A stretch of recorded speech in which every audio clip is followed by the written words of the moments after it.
Ask God to prepare you for 2025. I know a lot of us, we have dreams and we have plans and we have hope, like high hope, that 2025 will be a good year or it will carry good things, right? Or God will release blessings for us in 2025, just like how He did 2024. But I just want to ask you guys to just remember, even though we're going into a new year, does not mean that we will not have new problems, okay? We need that on a t shirt. We literally need that on a t shirt. Even though we're going into a new year, does not mean that we will not walk into new problems, that we will not walk into adversities, that we will not walk into new traps. Also, I won't even say new traps, because the enemy literally does not create anything new. The enemy use the same tactics all the time, but like our discernment is working. Sometimes we're able to see what he's doing and sometimes we're just not, depending on if we are walking with God or not. I'm gonna say, just ask God to prepare your heart and to prepare your mind for what is to come into 2025. Because as I said, just because we're going into a new year does not mean that new year equals no more pain, no more suffering, no more heartache. Like, that does not mean that there won't be no mourning and that there will be no loss, or that there will be no grief. We will have seasons where it will not feel good. Literally be like that in the beginning of January. And I know a lot of times when we go into a new year, especially when it hits January, it may seem so smooth. I don't know if it's just for me, but when you enter January, that first week, it seems like, we're in a new calm. Like, it feels peaceful. And then by the second week, I wouldn't say all hell breaks loose, but before the new year starts, just asking God to give us the strength, ask God to keep our faith, ask God to help us to be faithful in 2025. Ask God to help you to stay encouraged, to help you to stay motivated, to help you to stay grounded, to help you to stay at peace, to help you to stay content.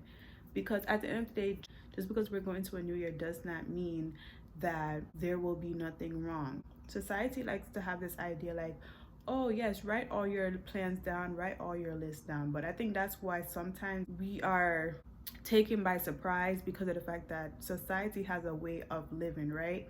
But God also has a different way of living. And sometimes we follow society ways of like, write all the things that you want to do. Not saying that you're not supposed to. You can write down all the things and bring them before the Lord, right? Because it's in His will that it will be done. But just reminding yourself that into 2025 with the plan that God has a plan for me. And I don't want to take the driver's seat in January, and then when He does not allow my expectation to come to pass, then I'm going to be upset, because I was expecting the fact that since it's a new year, God, then I need new blessings. I want this and I want that and all of this other stuff. Like, if you understand what I'm saying, the Bible is a prophecy and those things are fulfilling. And as the days go on and as the months come and go, things will occur and it will just get worse. We're literally just living in days where things are literally just getting worse, and we have not even experienced how bad it can get.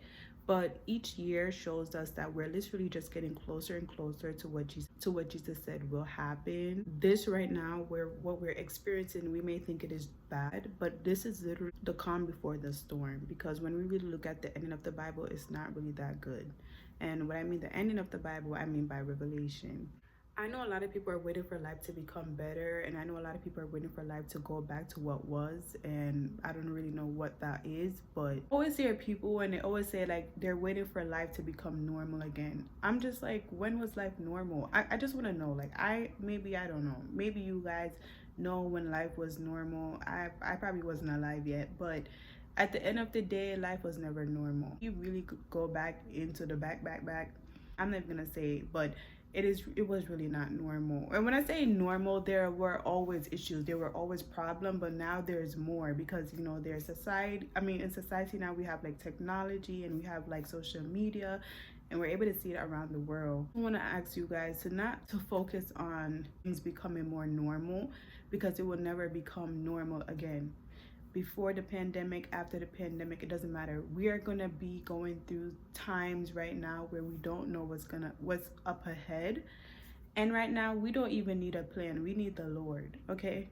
We need God. in 2025. That is all we need to be walking into 2025 with. Trusting that God will help us in 2025, trusting that God will renew our minds, trusting that God will pour out his spirit upon us, trusting that God will lead us into the right direction of what he sees fit and for us, what he sees fit for us. And I just want to remind you guys of these three scriptures. So first, we just need to remember Ecclesiastes 3 verses 8, where it talks about everything. There's a season for everything under the sun. So just like not just in this year, but years before, we were able to experience many different seasons. And just like 2025 is the same thing. It's like a continuation, if you understand what I'm saying. Like, it's basically a continuation. We are still continuing life. We don't really want to get into that type of, oh my gosh, everything's gonna be so great, everything's gonna be good. Not saying that we will not have good days and we will not have days where God will bless us. We will not have times when God will allow us to reap. Yes, we will have good moments. We will have moments where we're able to laugh. We'll have moments where God will turn again the captivity. But we will also have moments of sadness. We will also have moments of what I said before. Ecclesiastes 3 verses 8, it talks about the fact that we will have different seasons, and we should ask God to prepare our minds and to prepare our hearts for those seasons to come in 2025, because we do not know what is going to come. So we need to ask him to prepare us before the year comes. Ecclesiastes 3 verses 8 and also John 16 verses 33, it also talks about the fact that Jesus said to us that we will have trouble in this world. Basically, in this verse, God is already showing us that we can have peace in him in spite of the fact that we will have trials and tribulations in this world, and we do not have to fear because God already overcame the world. So I just want you guys to remember in 2025 these two main points. The two main points, I want you guys to remember these two main scriptures. And the two main scriptures I want you to remember is Ecclesiastes 3 verses 8 and John 16 verses 33. I need you guys to remember those scriptures, and I need to remember them too, so that when we endure these seasons, we can remember that God already said that this life will not be easy, that it will not be smooth sailing. It will come with issues. It will come with problems because we live in a sinful world. I want you guys to remember Psalms 126 verses 1 through 6. And it says, when the Lord turned again the captivity of Zion, we were like them that dream. Then was our mouth filled with laughter and our tongue with singing.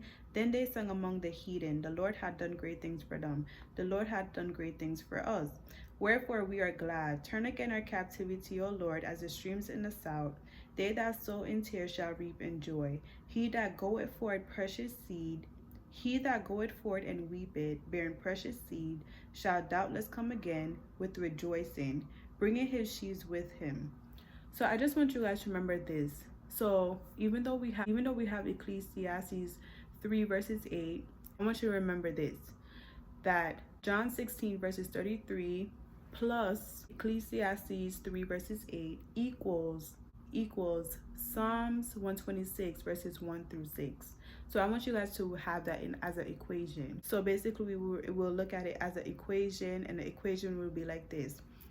God is our peace, even though he has explained to us that we will have tribulation. We can find peace in the Lord. Then with Ecclesiastes, we also explain that there will be season under the sun. But then it also equals to the fact that even though we will find tribulation in the world and there will be different seasons under the sun, it will equal to Psalms 126, that the Lord will be able to turn again the captivity of Zion, even though it may not feel good in that moment. And he will be able to turn again the captivity, and he will be able to allow you to have laughter and joy in the morning, if you understand.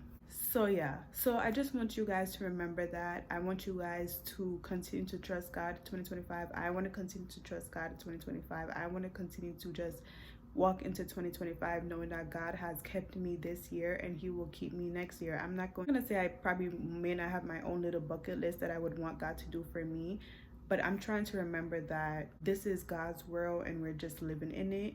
And in spite of what society says, God's word will prevail no matter what. But I really hope you guys understand what I'm saying. I really hope you guys understand what I'm saying, and I'll see you guys in my next video in 2025.